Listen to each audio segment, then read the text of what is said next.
November the 22nd, 1963. President John F. Kennedy was shot to death in Dallas, and though a suspect was apprehended, more than 35 years later, the world still wonders what really happened and who was behind it. Some say agents of the U.S. government conspired to kill the president, or at least to cover up the truth. Now it is revealed that spies from the former Soviet Union conducted their own top-secret investigation. For the first time ever, the Russians speak up, including Mikhail Gorbachev, in a worldwide exclusive interview. Did the Soviets have anything to do with the killing of an American president? Do they know who did it? For the first time ever, Dealey Plaza is shut down and laser beams fired in the exclusive KGB ballistics test. Surprising revelations as we open the secret KGB JFK assassination files.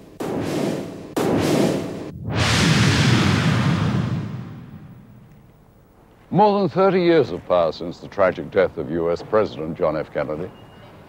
The official explanation that the president was killed by a lone gunman has long been challenged by researchers who have noted numerous inconsistencies in the Warren Commission report.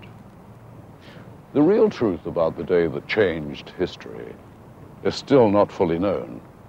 Much information on the JFK assassination has been kept secret, and the United States government apparently isn't the only one that has been holding such classified files.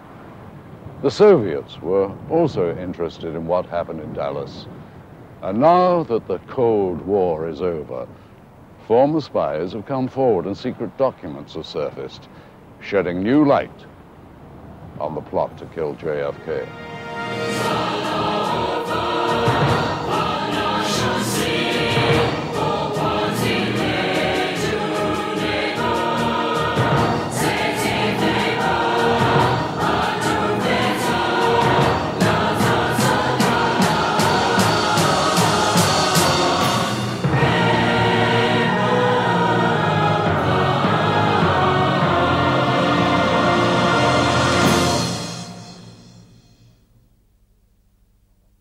The Kennedy assassination shocked the world. Fears that a foreign power might be responsible prompted the United States to scramble its warplanes armed with atomic weapons. At the same time, the Soviets placed their military on alert, and nuclear confrontation between East and West loomed closer than anyone would have ever dared imagine. Within moments of the shooting of President Kennedy, a sequence of events began which changed the course of history. Immediately after the shots rang out in Dealey Plaza, JFK was rushed to nearby Parkland Hospital. There, doctors worked in vain to save the mortally wounded president. Even before Kennedy was pronounced dead, steps were taken to transfer the powers of chief executive to Vice President Lyndon B. Johnson. With JFK's body on board, Air Force One headed back to Washington, and Johnson was sworn in as the new president. I will do my best. That is all I can do. I ask for your help and God. With all the confusion of the events of the day, it was not clear who was behind the shooting. It was feared that Cuba's Fidel Castro or that the Soviets might have had a hand. LBJ reportedly feared he could be next. Word reached Johnson that the exact whereabouts of Soviet Premier Nikita Khrushchev could not be verified. This reportedly made LBJ even more suspicious of the Russians, and he placed U.S. military forces on alert. The tense standoff of the Cuban Missile Crisis had ended only months earlier, and many suspected Soviet involvement in the assassination of President Kennedy. It shall be the policy of this nation to regard any nuclear missile launched from Cuba against any nation in the Western Hemisphere as an attack by the Soviet Union on the United States, requiring a full retaliatory response upon the Soviet Union. Once again, tensions between the two superpowers heightened, and the USSR countered American reaction by placing its armed forces on alert as well. Fidel Castro went on television in Cuba and stated that neither he nor his country was behind the shooting of JFK. Likewise, there is evidence that Khrushchev contacted the American embassy to deny any Russian involvement in the assassination. At the same time, Khrushchev was worried that he would be implicated, or that there might indeed be some Soviet intelligence connection to the JFK shooting, so he ordered the KGB to investigate. What the Russians found was kept locked in top-secret vaults until more than 30 years later, when the breakup of the Soviet Union ended the iron grip of the KGB. Since the days of the Tsars, a strong secret police has been an integral part of Russian government. After the revolution, the new communist rulers created their own state security agency, the predecessor to the KGB. Its purpose? To stomp out any dissension and to gather intelligence both at home and abroad. At its peak during the Cold War, the KGB was the largest espionage organization in the world, with over 300,000 agents stationed throughout the USSR and every other country on the planet. Above the agency was the General Secretary of the Soviet Union. In the early 60s, the head of the KGB reported directly to Nikita Khrushchev. It was said that what was Khrushchev's opinion was the KGB's opinion. One of the foremost missions of the agency was to keep the General Secretary informed. In Dallas, the authorities were also on a mission in search of the gunman who shot President Kennedy. The prime suspect, a temporary employee who worked at the school book depository, Lee Harvey Oswald. He was arrested just 2 hours later. There's no question that he was the killer of President Kennedy. Although he was quickly apprehended and later determined to have been the lone assassin, there are many today who believe that Lee Harvey Oswald could not have pulled off such a bold and nearly impossible act. In my opinion, was keen or was used as a shield, as a cover for any crime. But personally, in my opinion, it was impossible.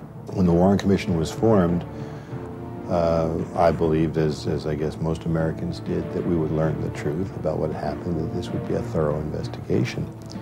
When the report came out, it was challenged by so many people who had read it, and I didn't believe it.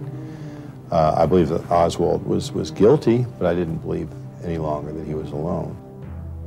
Carl Day, a former lieutenant with the Dallas Police Department, was in charge of the crime scene. And received a call from the police dispatcher stating there had been a shooting here and was directed to come to this location. There were several officers in the building, and when I got on the 6th floor, there was a uniformed officer there, stated that in the southeast corner of the building, which is behind me here, they had found some spent cartridges. And they ran into Oswald on the 2nd floor at the bottom of the stairs in the northwest corner. That's the way he went down from the 6th floor here, where we are now. On the site of the former crime scene is a museum dedicated to the life, death, and legacy of John F. Kennedy. Gary Mack, archivist for the 6th floor museum, works in the same building that Oswald did at the time of the assassination. Oswald was employed here just as a worker. His job was to pick up orders and find where the books were, because the books were stored on 2 different floors. And on the opposite part of the floor, in the northwest corner, a rifle was found. The shells matched the rifle, and the rifle was matched to Lee Harvey Oswald. That, of course, does not necessarily mean he was the one that pulled the trigger, but it does indicate he probably was. The Soviets were way ahead of us in determining what happened. While we're busy running around worrying about Oswald and Ruby and the new president, they were already conducting a top-secret investigation into the killing in order to prove that they had nothing to do with it.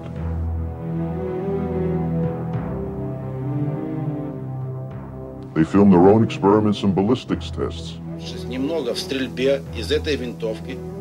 They're unbelievable. They figured out 35 years ago what took us a long time to learn. Это доказывает, что Освальд мог бы произвести 3 выстрела за имеющееся время. At the time we were here, we did not have a suspect. I didn't know anything about Oswald. And while we were working here, the officer got killed in the Oak Cliff section, which is about roughly 2 miles from here. And a little while later, he was arrested in Oak Cliff in connection with that shooting. So it all began to fit together. The man was waiting on the 6th floor here as the president went by. He shot him, stashed the gun between some boxes back there, and went on down the steps onto the 2nd floor. Oswald was taken to the Dallas City Jail and was charged with the death of Officer Tippit and President Kennedy. Oh, I think it's a man that planned this murder weeks or months ago and has laid his plans carefully and carried them out and has planned at that time what he's going to tell the police that are questioning him at present. The authorities immediately started gathering evidence linking Oswald to the crime and made it available to the public. The world's press immediately began reporting details of Oswald's ties to the Communist Party. Some say that the Soviet leaders ordered the all-out investigation into the assassination for purposes of public relations. The idea was to avoid the implication that they had masterminded the killing of an American president. At the time, General Oleg Kalugin was a KGB spy undercover in the US as the Moscow radio correspondent to the United Nations. We were instructed immediately. We were all summoned to the residency, KGB station, and Colonel Ivanov, at that time he was the colonel. He gave us the directive from Moscow, an urgent, top priority, to go around town, pick up anyone in the street, United Nations diplomat, US officials, US citizens, and tell them that we all are so sorry that the president of this country was assassinated, that we have nothing to do with it, that this is some sinister forces, maybe a right-wing conspiracy, maybe mafia, but we in Russia, in the USSR, we had highest respect for the President of the United States. The KGB, once the most pervasive espionage force on the globe, now was forced to turn its attention to the acquisition of materials pertaining to the JFK case with the goal of preserving its own world image. Plus more than 100 diplomats, plus some 50 GRU officers. We were all tasked in one mission, to impress on the American public we had nothing to do with assassination, that in fact we deplored and denounced this kind of terrorist act. This film footage was smuggled out of Russia and is part of the KGB's top-secret investigation conducted in 1963. Never before seen in public, this amazing test film was used to brief the highest-ranking members of the Kremlin on the facts of the Kennedy case.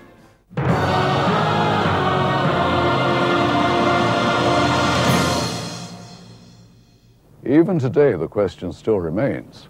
Who, or indeed what, was Lee Harvey Oswald, and why did he come to Russia? At the time, among those most interested in learning the answer to these questions was the KGB.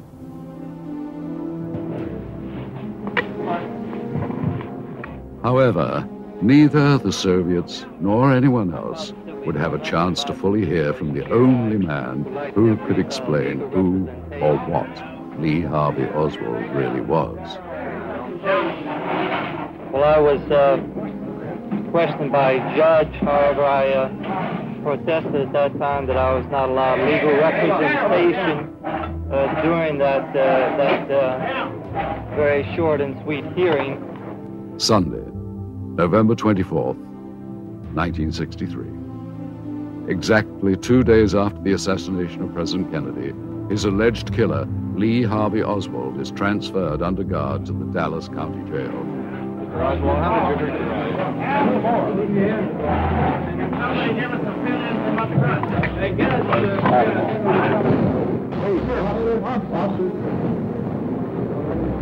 Yeah, he's got to be. Suddenly, a man pushes his way through the crowd and fires a fatal shot into Oswald's abdomen.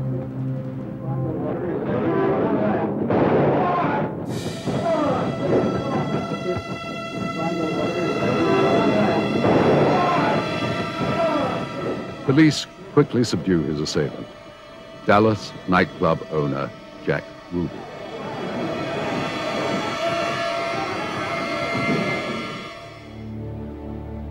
Ruby is arrested and Oswald is rushed to Dallas's Parkland Hospital.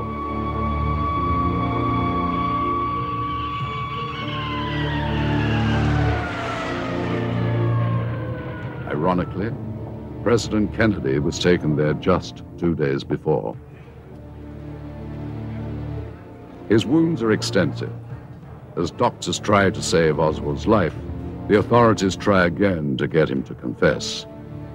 Neither succeeds. Oswald dies on an operating table just a few hours after being shot. The world is shocked at the loss of the only man who may have explained the senseless death of President Kennedy. But I mean, those are subtlety. We just don't know, in fact, what was going through Oswald's mind. He was murdered 2 days after the assassination, so we never got to learn anything from him, except the fact that he denied doing it. I really don't know what the situation is about. Nobody has told me anything except that I'm accused of murdering a policeman. I know nothing more than that, and I do request someone to come forward to give me a legal assistance. Others say Oswald was conveniently silenced before he could go to trial. Having his day in court would have given Oswald a chance to prove his innocence and give the world some possible answers to the many unanswered questions. Of course, he never had a chance to testify. It was never a hearing. We never heard from Oswald except when he went from one hallway to another in the hands of the Dallas police saying, "I'm innocent." Whatever secrets Oswald may have told went with him to his grave. His death, shocking as it was, still gave many Americans the closure they needed to put an even more shocking event behind them: the death of a president.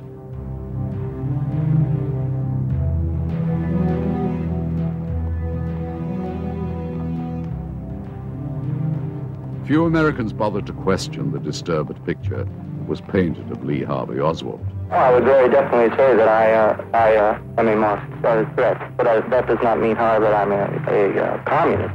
We never once considered that, hey, maybe the guy really didn't do it. We needed someone to blame, and it was him. Oswald's murder pushed another man into the spotlight, his killer, Jack Ruby. But who was Jack Ruby? He's been shot. Lee Oswald has been shot. Ruby's important. He killed Oswald in the Dallas police building in the basement. How did he get in there? He had a very close association with the Dallas Police Department. Jack Ruby was a Chicago native known for his violent temper and his alleged mob connections that stretched from Chicago to Dallas. His only successful business venture, the Carousel Strip Club, was said to have been mob controlled. But just as Ruby had associates in the mob, he also had friends in the Dallas Police Department. It has been reported that the gun that Ruby shot Oswald with was bought for him by a Dallas cop. Did his police connections make it easy for Ruby to get close to Oswald? Or was he just in the right place at the right time? First of all, the security was terrible. The Dallas police should never have had a bar owner, who they all knew and were friendly with, inside police headquarters where the supposed assassin is being held. There are differences in opinion regarding the motives of Jack Ruby. Some believe Ruby acted on orders from the mafia and was just a small part of a complicated plot. It's really difficult for an American to think this and to say it, but there was a period in our history when you couldn't tell where the CIA ended and the mafia began. The CIA utilized the mafia in assassinations that the CIA planned. Then there are those who believe that Ruby, like Oswald, was nothing more than a small-time guy looking for a way to make a big name for himself. It's one of those serendipitous things where two paths crossed 3 days after that assassination. Lee Oswald, for his own purposes, wanting to be in the history books, and Jack Ruby, the strip club owner, wanting to be somebody, finally become somebody that history remembers.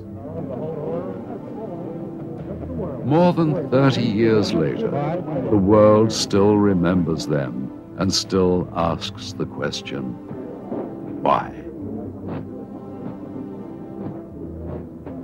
Oswald was buried the day after he died. Ruby appealed for a new trial and his motion was eventually granted. However, he lost a bout with cancer and died in jail before the new trial could even begin. We, the jury, find the defendant guilty of murder with malice as charged in the indictment and assess his punishment at death. The world will never know the true facts of what occurred, my motives. His motive is still a mystery, but no more of a mystery than the life of Lee Harvey Oswald. The question, who was Lee Harvey Oswald, is sure to come up in any discussion on the death of JFK. There are those who believe the answer can be found in the files of the KGB. When we have an assassin involved in killing a president, a senator, or whatever, we have to piece together their life by talking to individuals who knew them as youngsters, those who worked with them, who might have known them in the army. With the KGB, we have an exceptional opportunity. I think the KGB files on Oswald are absolutely critical in many ways to getting a full understanding of him. He went into the army at the age of 16 thinking he would turn his life around, and instead he was called Mrs. Oswald, abused, teased by the fellow soldiers, and was court-martialed, twice had problems in the army, put in the stockade and thrown out. He eventually goes to Russia, thinks that's going to change his life. In September of 1959, Oswald was granted his request for a hardship discharge from the Marines because his mother was ill.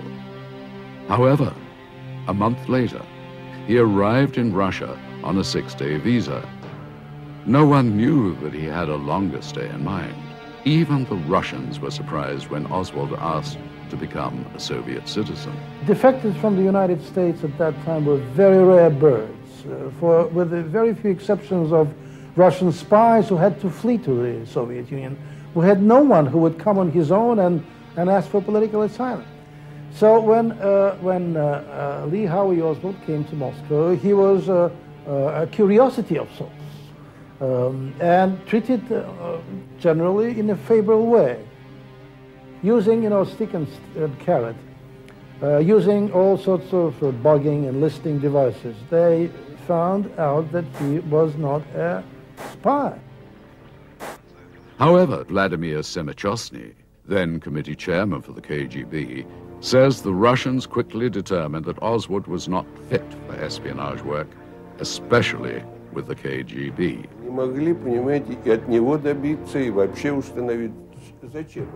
He was just a mediocre kind of an individual. he was just an ordinary American. We never even understood the reasons behind his asking for political asylum. He is good for nothing. He is not good for spying. He is not a CIA. He will not do any job for the KGB because he is not that kind of a man. He will botch out everything. He will louse up everything. With his record as a Marine, he wouldn't give us any information at all, or anything valuable. And being empty at the beginning, we reasonable enough could project that even in the future, he would remain the same. And so why should we be interested in him as a citizen? He was ordered to leave the country immediately. However, Lee Harvey Oswald was determined to extend his stay. He slashed his left wrist in a suicide attempt and was hospitalized. Now the Soviets had a big problem. The death of an American in communist Russia would be bad PR and increase tensions between the Soviet Union and the United States. In less than a week, Oswald had become a huge thorn in the side of the Russians. And here the guy comes, he cannot do anything, he cannot deliver anything, we cannot kick him out. Fearing that Oswald would again try suicide if forced to leave, the Soviets gave him a temporary resident status. That was a political decision to avoid a big scandal, when the Soviet Union could be blamed for not allowing people to immigrate to the Soviet Union. The KGB believed that in time, Oswald would become disillusioned with Soviet life and leave on his own accord. They were right. The Russians say, we don't want anything to do with you.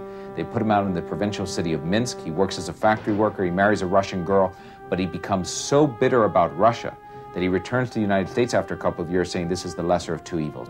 Because he was a misfit, he found no home in Russia, and he started off thinking of something else. In June of 1962, Oswald, his wife Marina, and their newborn daughter left Russia. According to Posner, Oswald's actions in the 2.5 years he spent in Russia reveal his true character. I think that the KGB portrait that they unwittingly have provided us, which is just the unedited view of Oswald living, gives us answers in some way to his character and eventually to what's going to happen in Dallas. However, in 1962, who could have guessed that President Kennedy would be shot and Lee Harvey Oswald would be named as his assassin? From the time he arrived in the U.S. until the shooting of the president, Oswald's life can be chronicled. But his motives are still a complete mystery.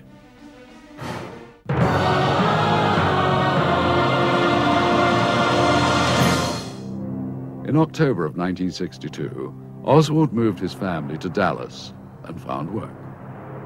However, his outspoken views on Marxism alienated him from his neighbors. Well, I have studied Marxist philosophy, yes, sir, and also other philosophy. He soon lost his job and his marriage was also falling apart. By all appearances, Oswald was no more successful here than he was in Russia. When he returns here, it's one failure after another. He can't hold a job. He can't do anything right. He decides now he's going to go and become part of Castro's revolution. Goes to New Orleans, sets up the organization to free Cuba. Hands out thousands of leaflets on the streets in the summer of boiling New Orleans heat. And guess what? Can't get one member to join his new organization. He's failed again. Oswald's pro-Castro sympathies made it difficult for him to find work. In September of 1963, he traveled to Mexico in an attempt to return to Russia. General Nikolai Sergeyevich Leonov, a former KGB operative stationed in Mexico, recalls his encounter with Oswald at the Russian embassy. And he told me that his name was Oswald Lee. For me, it was absolutely nothing. You know, I didn't imagine that this name will be famous someday. When he tried to explain me the reasons why he decided to return to the Soviet Union, he told again that he was under permanent observation in the United States. He felt to be persecuted permanently, and he was scared. He was under intensive fear, you know, that something bad will happen to him. He told me that he was living in a Mexican hotel, and the people there were searching him, were observing him. When he began to speak about the servants at the Mexican hotel, at that moment he pulled out a revolver. I begged him to hide his weapon, disarm it, to take out the bullets, but in my presence he tried to pull out the bullets. But my first impression, which was that he was a little mad, a little crazy, a little out of the normal situation. That's why I tried, like a psychologist, to calm him. He asked me to help him to get a ticket or passage for the plane to Moscow. I explained him that it was absolutely impossible, because for this it was necessary to have Russian visa. I knew that this bureaucratic process was very long, and I tried to explain him that it was necessary legally to write a sort of paper asking the Presidium of the Supreme Soviet of the USSR pledging for the citizenship of the Soviet Union. Tried to do it once and couldn't, because his hands were shaking. He was very nervous. He was absolutely, I would say, he was excited even. Leonov says Oswald became hostile when told there was no way to shorten the long application process. He began to insult me, told me that perhaps Cubans may be more comprehensive. Well, I responded to him that perhaps that he could go, if he liked, to Cuban embassy. According to reports, Oswald went to the Cuban embassy, where he was again unable to gain entry into Russia. So he returned to Dallas. He managed to secure a temporary job at the Texas School Book Depository just a month before JFK's trip to Dallas.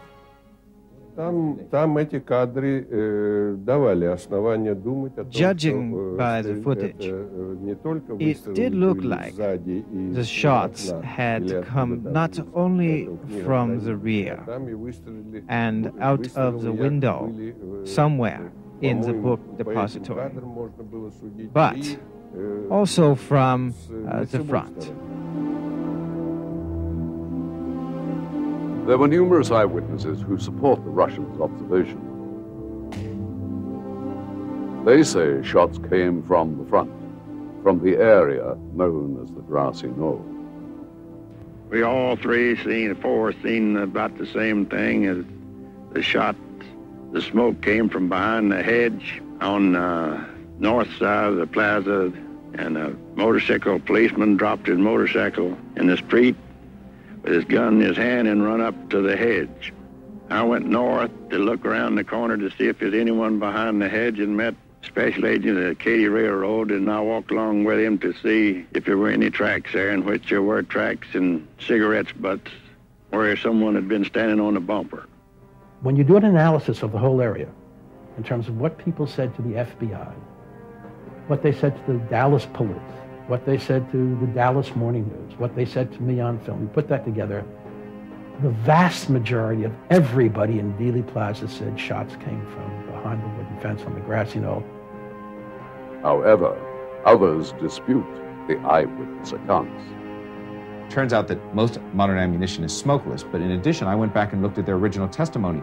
None of them say there was smoke from a gun fired on the grassy knoll. They say instead they saw some smoke from the exhaust of a police motorcycle that pulled over there immediately after the assassination, which is visible on the film. The discrepancies over the president's exit wound fuels the debate over a conspiracy. Dr. Robert McClellan was part of the medical team that tried desperately to save the president's life. That part of the skull was empty, right? There was no brain in that part of the skull, which was, I would say, the back corner of the skull that I could see. If the exit wound was in the rear of the president's head, as every witness said it was, it means that the shot came from the front. If Lee Harvey Oswald or anybody fired from the depository from behind, and anyone else fired from the front, there's two people involved, and that means conspiracy.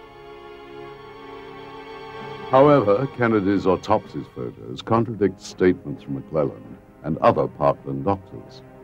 Some believe the doctors are simply mistaken. I always ask the question, what is the best evidence? The best evidence about where the wounds are on the president are the autopsy, x-rays, and photographs. If those are not forgeries, and they've been tested every way to Sunday to show they haven't been tampered with, then they show us precisely in photographs where the wounds are. Others, such as forensic pathologist Cyril Wecht, believe the photos are fakes.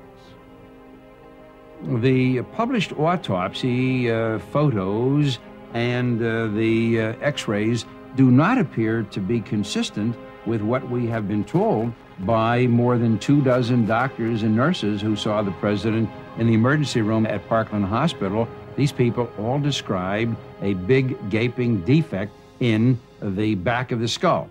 I can't shed light on these things except to say that there is no question in my mind that additional photographs were taken.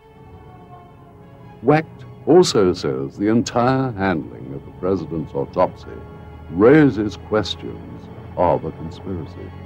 First of all, the autopsy should have been done by the medical examiner in Dallas.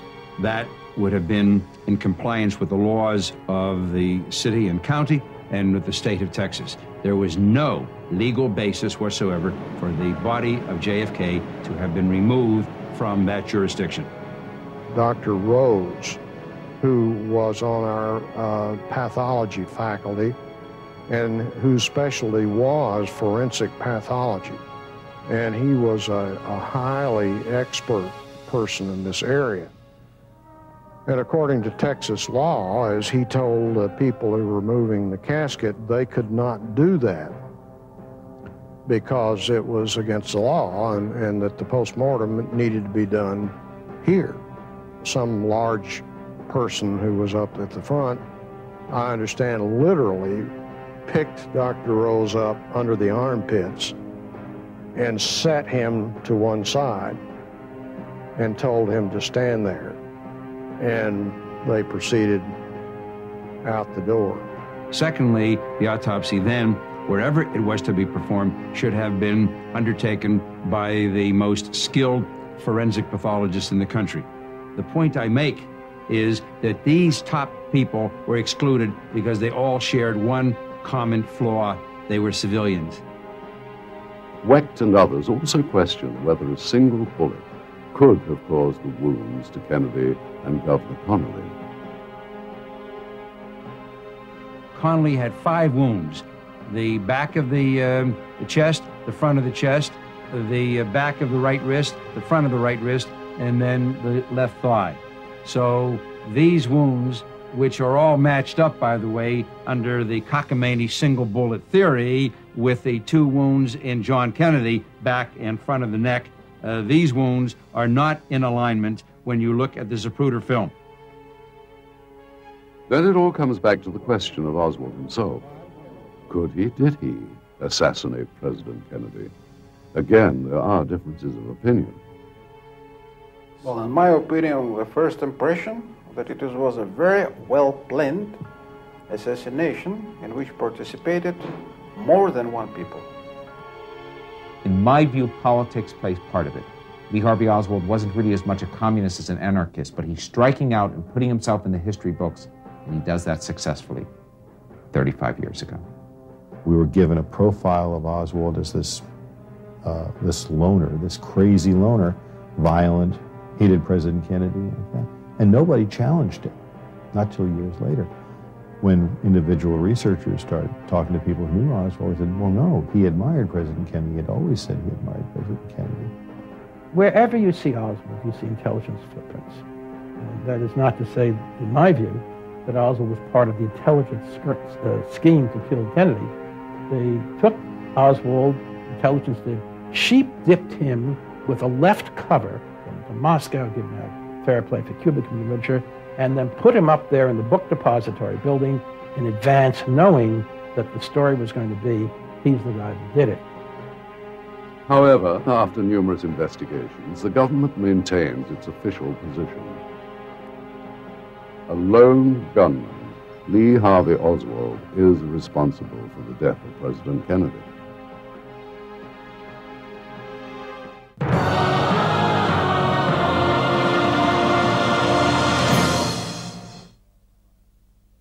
When high-profile crimes occur in Russia, top forensic scientists work on solving the cases at the National Crime Lab in Moscow. And this is where work was done on reconstructing the assassination of President Kennedy. Two of the top Russian authorities on crime scene ballistics have examined various films, documents, and photographic evidence relating to the JFK assassination. Lieutenant Colonel Nikolai Martinikov and Colonel Felix Vyskobov are the chief and director of the Department of Ballistics for the Russian Federal Police. We have done a study with the help of special equipment. It can be clearly seen that an oval-shaped explosion goes forward. This couldn't happen if the shot came from the front. If there is a small firearm injury at the back of the head, then it could not be an exit wound. The injury at the exit is always bigger than the one at the entrance, due to the law of physics. Had there been several injuries, it would have been a different situation. But there is just one wound, and it's cone-shaped, so there is no question that the shooting was done from the back. In my opinion, the president and the governor were shot with 2 bullets. There could have been one shooter or 2 shooters. On the windshield of the car there are 2 fractures caused by firearm shots from the rear. If they came from the front, they would have gone straight through the glass. The initial movement of the head forward is very minuscule, while the second reaction is more vivid. It's an after effect. It's not the initial or the most important evidence here. Due to the movement of the car, at the point of impact, the body is relaxed momentarily, and then, of course, due to inertia, the body is pushed back, and that is the visual effect that we see here, but has nothing to do with the bullet itself. We also would like to note that on the basis of our analysis, we cannot confirm that it was Oswald who did the shooting. It could have been anyone. I believe that one person could have fired this amount of shots without difficulty, especially if you take into account the statement of Oswald's wife that on several occasions she caught him aiming the rifle through the window, recharging the rifle as fast as he could. First of all, according to the data in the possession of KGB, Oswald trained for a long time with the weapon. So after a long period, he could finally fire several precise shots within a short period of time. Also, we shouldn't forget that the first shot was aimed at the head. However, the first bullet hit the neck area. It was a miss anyway.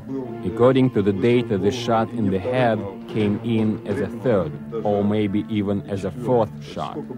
There is no unanimous opinion as to how many shots were fired. We cannot totally exclude the possibility that the bullets that hit the president and the governor were not found, and the bullets that were found had been planted. Neither can we confirm that the shots were made from this rifle and with the bullets which were found in the car, since the bullets were not extracted from the body. We cannot exclude the possibility that a group of shooters might have also been positioned in front. But seeing that the president was hit in the head, and this is the fatal wound, of course, they might not have been engaged because they had seen that the president had already been hit. Of course, there is another possibility that they took the shot and missed. Newly uncovered evidence proves the KGB conducted its own testing during the early 1960s to verify the likelihood of a single gunman theory. This startling footage, smuggled out of Russia, was shot during those tests. The narrator states that the test's purpose was to determine whether or not 3 precise shots could have been fired within 6 seconds. The targets were located at approximately the same distance as the president's car during the 3 shots.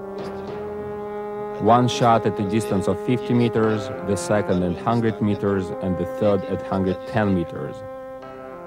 Having done some training with the rifle, the shooter managed to hit 2 or 3 targets consecutively in less than 6 seconds. This demonstrates that Oswald could have made 3 shots during the given time. Compelled by the Soviets' results, we decided to test the rifle's abilities ourselves. The weapon recovered at the Kennedy crime scene was a Mannlicher Kakano that showed considerable wear. The Kakano uses a high-powered cartridge, a full metal jacketed bullet that travels in excess of 2,000 feet per second, a very effective sniper's ammunition. But the rifle itself would not generally be the sniper's weapon of choice. Its biggest drawback is its bolt action, which must be cycled after each shot.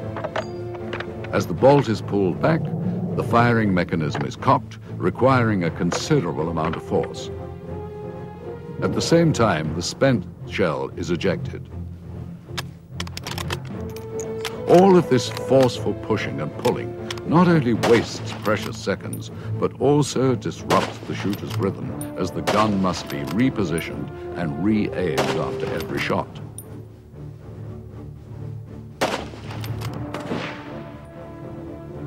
The FBI conducted a similar test in which 3 master riflemen attempted to reenact the shooting within 6 seconds. Like the Soviets, the FBI fired at 3 stationary targets at varying distances up to 265 feet. Only one of the experts was able to complete the 3 shots in less than 6 seconds, and none were able to hit the head or neck of the target. Oswald was considered an experienced shooter, but not an expert. Outdoor television show host John Ross considers himself an average shooter and volunteered to test the Kakano. He was given time to practice with the gun. Then 3 targets were placed at distances approximating the Kennedy car.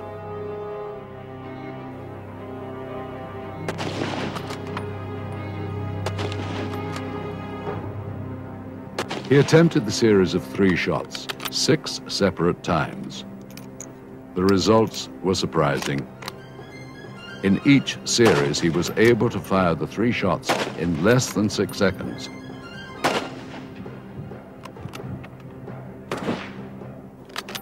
At the 2 closest targets, each headshot was accurate, and on the furthest target, he was able to hit the head or neck area 3 out of 6 times.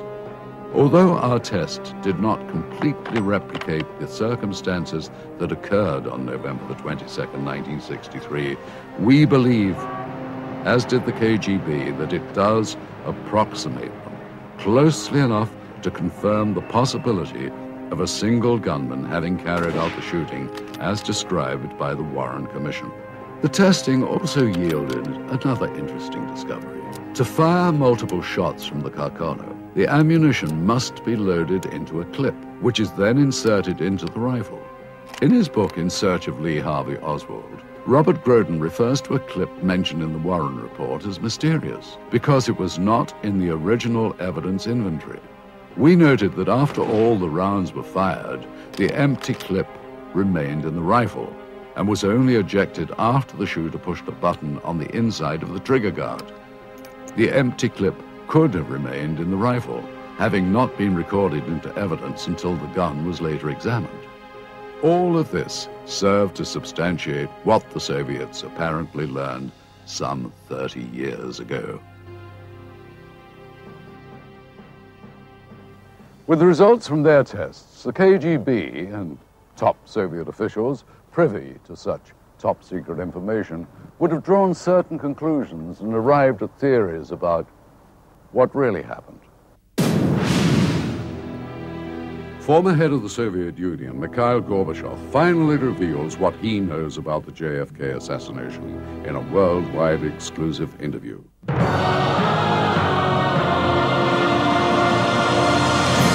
With the collapse of the Soviet Union, the ensuing chaos left previously well-guarded materials less secure. Though most leads proved to be ultimately unproductive, we found that with perseverance, money, and a bit of luck, it is possible to acquire classified Soviet documents. Using a hidden camera, we recorded numerous meetings over a period of months in which we attempted to obtain relevant materials.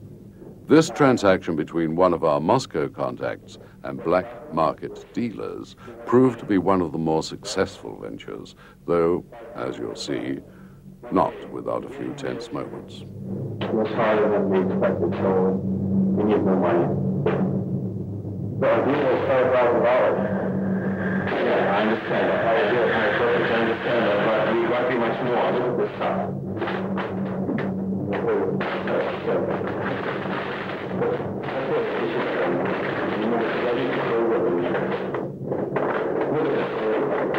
Authentic stuff. Good stuff. Yeah, look at the scans. I see. It looks good. That's what I'm talking about. We need more money. The idea was $5,000.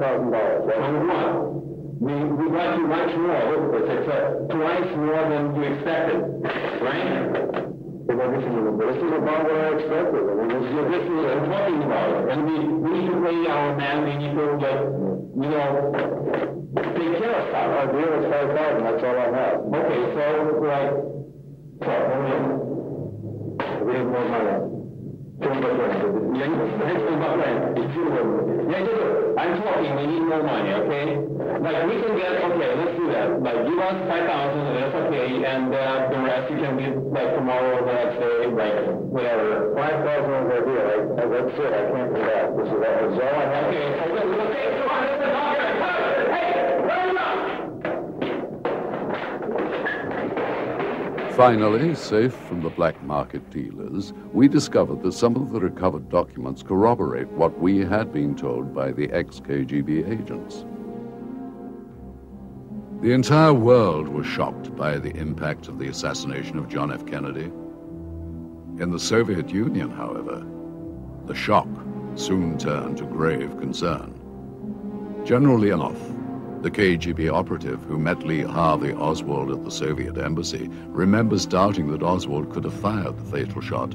He still questions both Oswald's emotional stability and his skill as a marksman.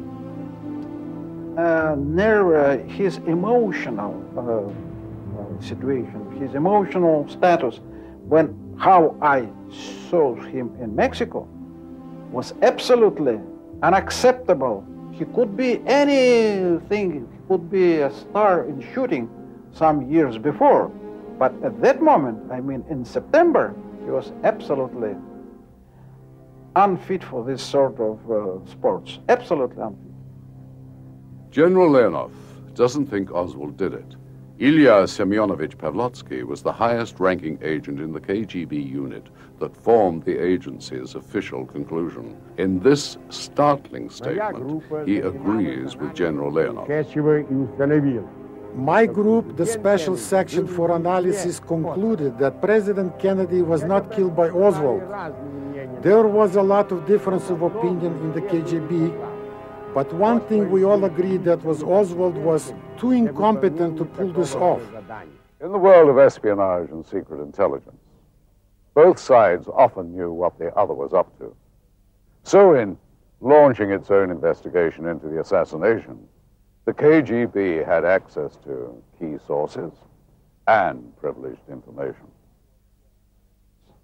Some European capitals were gathered, high-ranked officials of the CIA and the Soviet intelligence, when all the questions were aroused and resolved.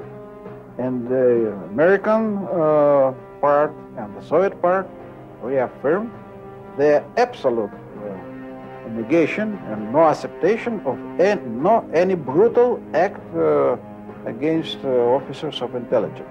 General Leonov claims that the Cold War was, in fact, a coordinated effort with carefully drawn guidelines of engagement, leaving little room for political assassination.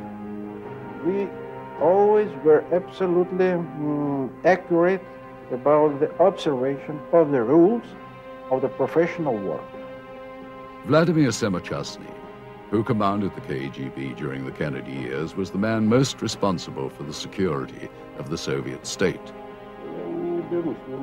My feeling is that there were the big money of taxes, the magnates, but who was used by them in the concrete situation, whether that was FBI or CIA, that I'm not in a position to discuss.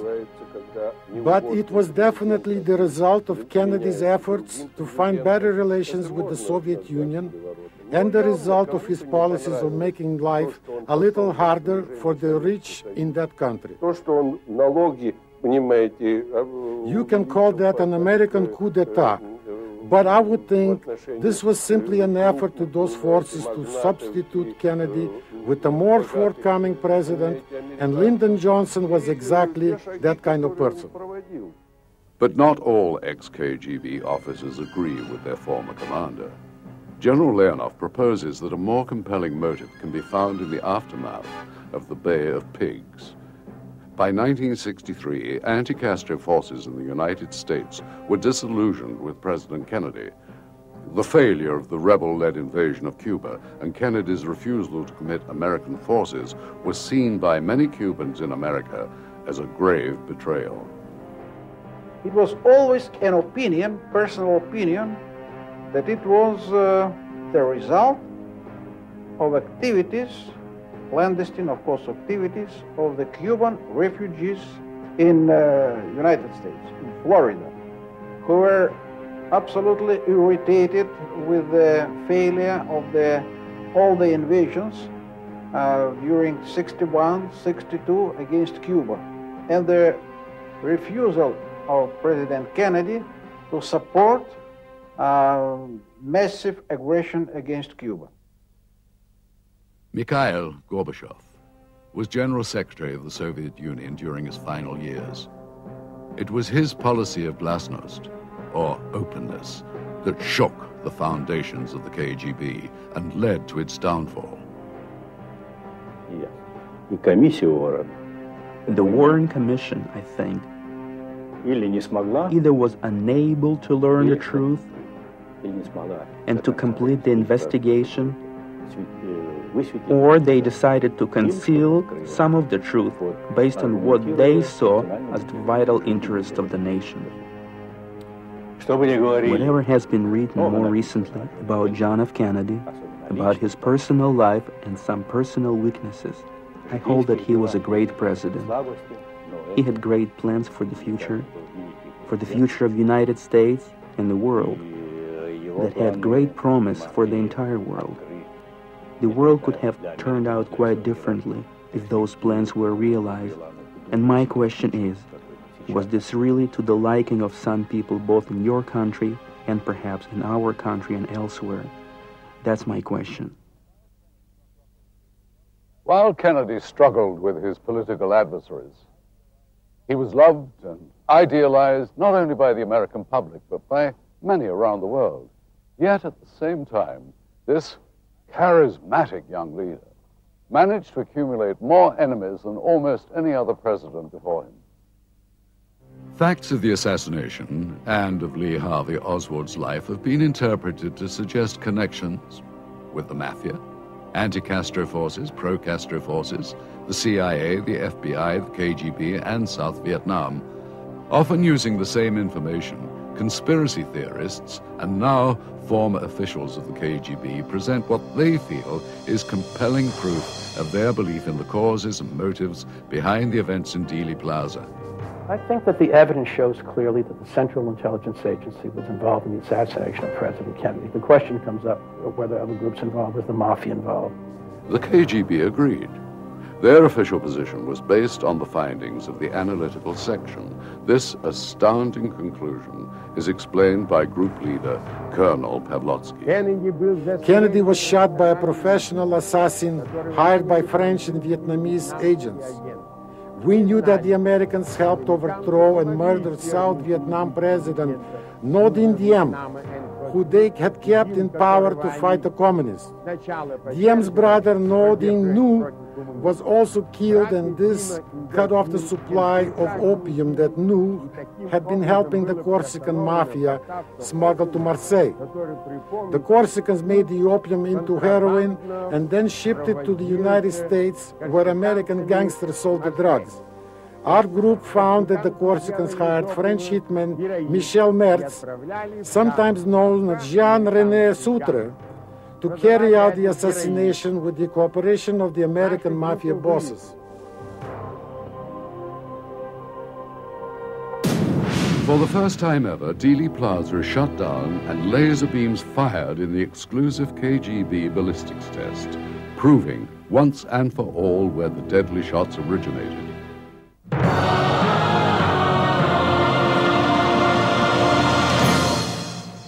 In the course of our Russian investigation, we discovered an intriguing opinion published by a leading ballistics expert for the Ministry of Internal Affairs. N.V. Martinikov suggested the modern technique of using precision test lasers to study the ballistics of the JFK assassination. It appears as though something has happened in the motorcade group. Dealey Plaza, November the 22nd, 1963. The Dallas newsman, Mel Couch, happened to look up at about the 5th or 6th floor of the Texas Book Depository. He said he saw the rifle being pulled back in. It's official. As of just a few moments ago, the President of the United States is dead. Car's moving. Okay. Gentlemen, we need all of you right here, right now. Now, some 35 years later, the plaza is closed down by the city of Dallas for this one-of-a-kind experiment. Everything is okay. We're ready to go. Shoot your laser. We're going to recreate the shooting scenario, as many various scenarios as possible, and using laser technology to establish the lines of trajectory. I would like to determine one more favorable or one that seems to fit better. Anthony Larry Paul has over 30 years of experience in crime scene reconstruction, serving as ballistics instructor for the FBI as well as the Philadelphia and Los Angeles police departments. In order to achieve this test, we had to compile a team of recognized experts.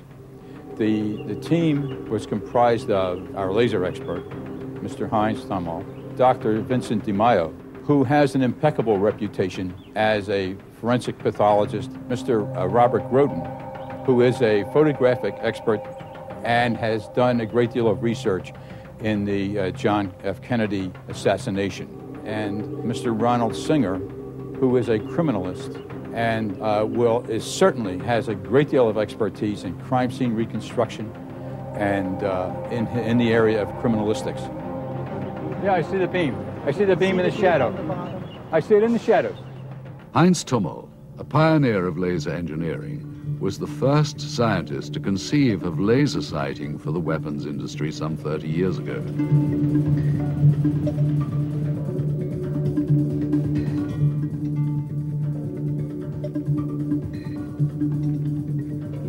He explains his role in the Dealey Plaza reconstruction. I have constructed and developed special lasers for this task. Some lasers were done in such a manner that we can determine the trajectory of the bullet to locate the point where the bullet would originate and terminate, for that matter. And the reason why is because the laser generates a very straight line and a very powerful line, so it can be measured over long distances. Yes. Hey, Larry, car's moving. Let's take that thing back up because they're going to work on this. You're going to stay on the same side you are. Good, good, very good. Perfect, perfect. You're right over the edge. Good. We used our surveyors to then spot the vehicles in 3 different positions. One being a position that was prior to the first strike. The second position being that position that was where the president was shot the first time. And the third position being that location where the president was shot the second time. When we used our surveyors to place the vehicle in the correct location, we did that independent of the published figures by the Warren Commission and by the FBI report. Right. But let's look at the location of the vehicle, and then let's look at this. Let's put a shooter up here. And now let's run that line of trajectory. Yeah, with the laser. And that's what we're going to do. Initially, we started out trying to use the information from the government, and a lot of people think just because we have a lot of numbers that that's sufficient, but it's very hard to retrace that. And so the only thing we had that was reliable were the photographs from the Zapruder film. So we set up in the same position that Mr. Zapruder was in, set up our transit in that location, and using existing landmarks in those frames, we're able to line up our transit and therefore relocate the car. Okay, you have to come up. There's like a black spot right in the center. Yeah, right there. Go back the other way, a little bit to the other way now. Go left. Whoa, go right there. Straight, good. How's that look for the body position now? Finally, the team was satisfied that the car was in the exact position that it was in when the first shot hit President Kennedy. And our areas aligned with the government's areas to the inch. And you can't get more accurate than that. Nor can you become more confident in what was done originally by the government employees some 35 years ago. The car used in the study is identical to the presidential limousine that JFK was riding in the day he was shot.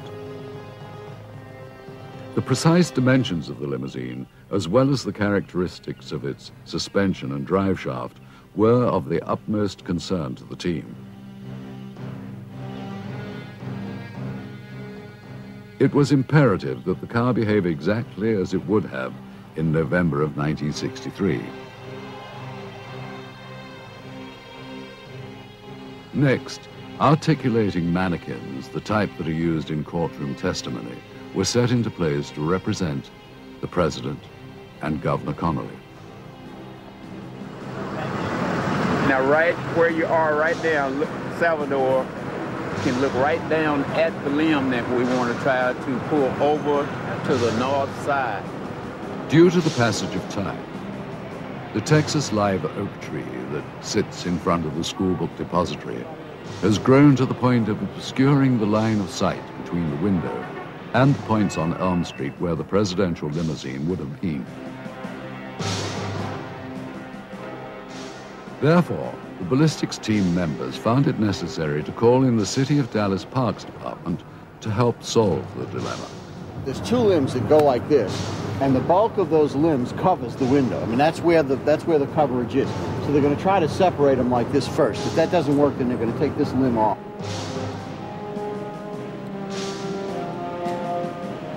Ronald Singer is the chief criminalist for the Tarrant County Criminalistic Laboratory, a premier independent crime lab based in Fort Worth, Texas. If we could get some more critical views from the Zapruder films, I'd like to test some of the other theories, other locations, and see exactly what we can eliminate. And I think that's really the way you need to go with any kind of study like this, is that you eliminate the fringe theories. And the more theories you eliminate, the closer you come to the actual truth. It's like Sherlock Holmes said. Once you've eliminated all of the impossible, all that's left is the truth. The bullet will usually flip and travel backwards, you know, with the base falling after a certain point. That's pretty much arbitrary. But I'm not no, that is wound ballistics. This is wound ballistics. Due to the importance of the information that this testing could add to the ongoing study of the JFK assassination, there were times when tempers flared amongst the team's members. Reaching unanimous agreement at times seemed impossible. Any photograph showing the bullet impacting him. And he would not even know, he would not even realize... Assume a forward motion and a rearward motion behind the fence because it hits your foot. No. What we're saying is that when you take into account the trajectory, you take into account the wounds, this is, in all medical probability, in all reasonable scientific probability, the way the bullet traveled and what it did. Now, you can say, well, is this possible? Is that possible? He could have been shot by somebody hanging from underneath a flying saucer with a ray gun. Yeah, that's possible. As the chief medical examiner for San Antonio, Texas, Dr. Vincent DeMaio's reputation in the forensic pathology field is unsurpassed. He has authored textbooks and medical papers that have set the standard for his field. I think what I want to do is just present what the objective evidence is in this case, to eliminate some of the mythology about the nature of the wounds and the weapons, and then let people make up their own mind. I'm interested essentially in the scientific aspect of the case. Yeah. Oh, look at it light up. Sure, okay. The testing at the first point on Elm Street proved to be enigmatic. The balance of the team concluded that the shot most likely came from the 6th floor window of the school book depository, as both the Warren Commission and KGB had concluded.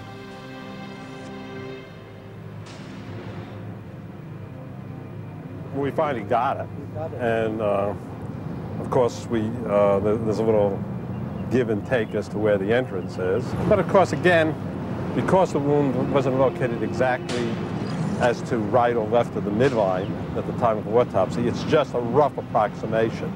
Robert Groden, however, believed the shot could have been fired from another position, suggesting that there might have been a second shooter.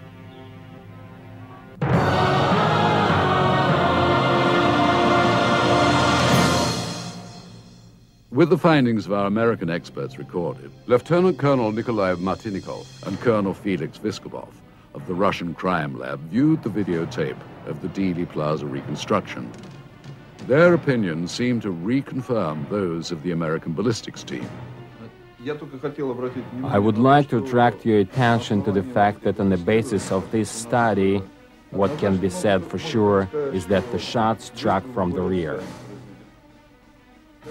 According to this information, there are other versions as to who shot President from the rear.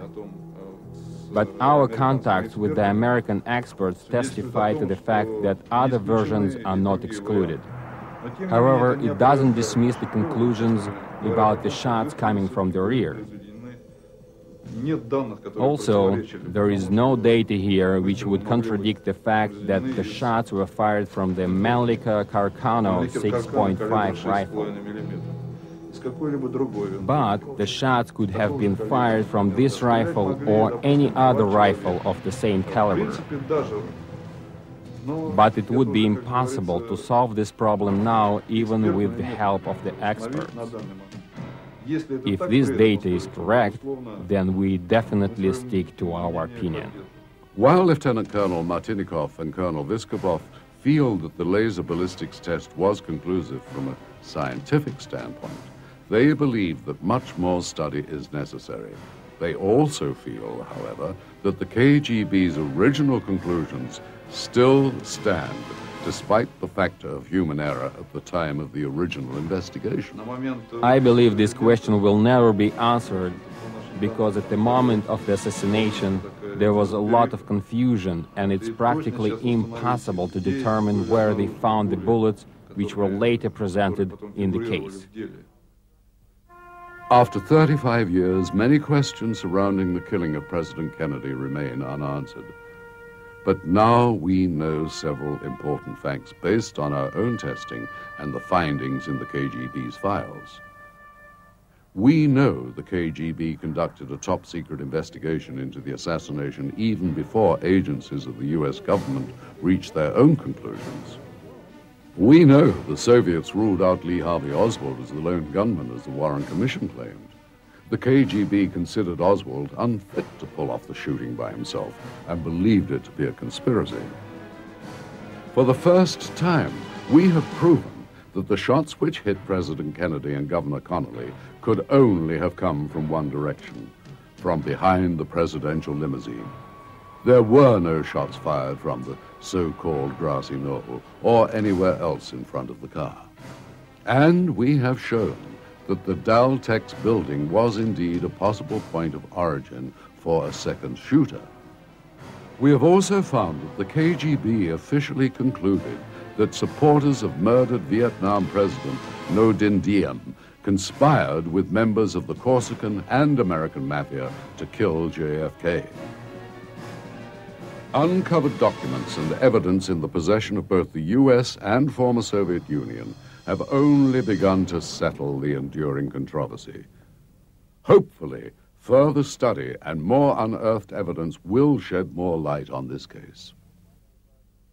Despite the emergence of another theory with each newly uncovered piece of evidence, the violent murder of America's youngest president remains unsolved. Was Lee Harvey Oswald indeed a mentally unstable sniper acting alone, or was he, as he claimed, just a patsy for a far bigger plot? Perhaps the final chapter can be found in the still hidden and secret files held by the American government or its former adversaries. Thanks for joining us.